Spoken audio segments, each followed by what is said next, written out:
আমি এক কথাই বলবো যে ব্যক্তিগত করি আর হচ্ছে ডিলারের সঙ্গে করি, এটা 100% লাভ লস আছে, কিন্তু আমি মনে করি যে কাজের সঙ্গে লস নাই, আমি লস এখনও পাই নাই। কীরকম, আমি নিজে একটা আমার লেখা আছে, যদি অনুমতি দেন তো আমি দেখাতেও পারি। আচ্ছা জি, এটা কি আছে এটা বলেন। হ্যাঁ বলেন তো। দেখেন আমি মানে কাজের সঙ্গে কেন গেলাম কন্ট্রাক্ট ফার্মে, গত চালান আমি এর 3 মাস আগে, 2 চালান আগে 3 মাসে 1800 পিস বাচ্চা উঠেছিলাম। সেই সময় বাচ্চার মূল্য ছিল আছে 70 থেকে 72 টাকা পিস। সেটা শুধু কাজেরই না, কিন্তু আদার যে কোম্পানিগুলো আছে ওদের বাচ্চাও কিন্তু 70-72 টাকা 75 টাকা পর্যন্ত পিস উঠছিল। তখন আমি 1800 বাচ্চা কাজের কাছ থেকে নিছি, 70 টাকা করেই ধরেন। 1800 পিসের বাচ্চার দাম আসে 1,26,000 টাকা, কিন্তু বাচ্চার দাম আসে। খাবার খাওয়াইছে হচ্ছে 108 বস্তা খাবার খাওয়াইছিলাম। 108 বস্তা খাবার আমি 3,350 টাকা করেই ধরি, বাজার মূল্যই ধরি। তাতে আসে প্রায় 3,61,800 টাকা। এটা আমি নোট করে রাখছিলাম, মানে আমি একটা কেন কাজের কন্ট্রাক্ট ফার্মে গেলাম। এটা আছে খাবারের মূল্য গেল, এবং আমার বিদ্যুৎ বিল যেটা আছে, এই বড় ফার্মে কিন্তু অনেক বিদ্যুৎ বিল, এই 9,000 টাকা বিদ্যুৎ বিল আসে প্রতি মাসে। এবং এই বসি, এই যে কাঠের গোড়া বসি দেখতেছেন, মিনিমাম 6,000 টাকা আসে। ফার্মের আধার খরচ আছে, যেরকম ঘর শোধন করা, আপনার চুন, এগুলো ব্লিচিং দিয়ে খরচ আছে 4500 টাকা।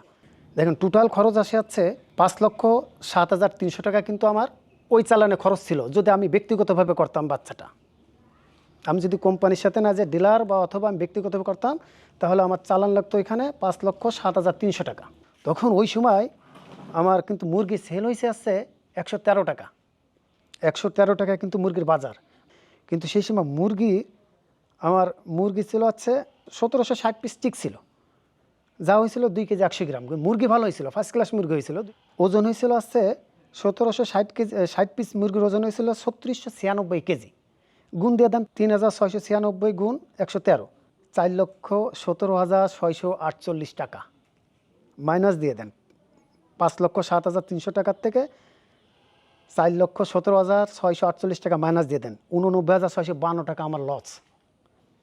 এটা আছে 100% ক্যালকুলেশন করা হিসেবে। আমি লিখে রাখছিলাম যে আসলে আমি কন্ট্রাক্ট ফার্মে যাই উপকারিত, নাকি লসের ভিতরে আছি, নাকি কাজের সঙ্গে ঢুকে আমি লসে হচ্ছে, নাকি একটা হিসেব করি। তখন আমার ওইটা ধরলাম, যদি আমি প্রতি কেজিতে তাহলে কত টাকা লস হতো আমার। কত কত কত এই যে মাঝে পড়ে 3 চালান আগে মনে হয় 3 মাস আগে এটা বলতো, মানে বলবে যে আমরা অন্য সময়ের ঘটনা আপনার এটা কইছি এখন। না না না, আপনি করবেন, বাজার দেখবেন, আর যার বলতেছে এটা তো শিওর।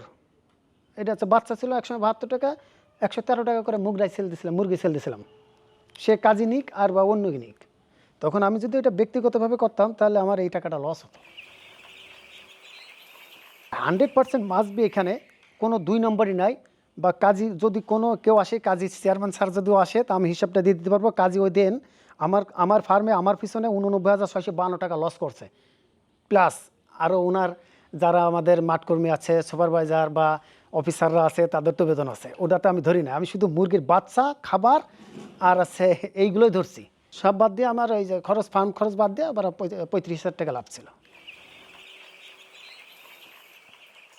আমার এগ্রিমেন্ট আছে 3 কেজি খাবার 2 কেজি প্লাস হতে হবে। তাতে কাজী কোম্পানি ওটা লস করুক আর লাভ করুক, ওটা আমার বিষয় না। আমার এগ্রিমেন্টের কাগজ অনুযায়ী আমাকে ওটা বিলটা দিয়ে দেয়। 7 চালান চলতেছে, 6 চালান আল্লাহ রহমতে ইনশাল্লাহ আমি আমাদের এলাকা থেকে আমি টপে আছি। 100% এটা ভালো হয়েছে, ভুল হয় নাই। ডিসিশনটা আরও আগের দরকার ছিল। যারা কাজীর সঙ্গে আসতে চায় আসবে, কাজী অনেক ভালো, বিশ্বাসী। শুরুতেই কাজীতে আছি এবং ভবিষ্যতে যতদিন থাকবো ইনশাল্লাহ কাজীতেই থাকবো।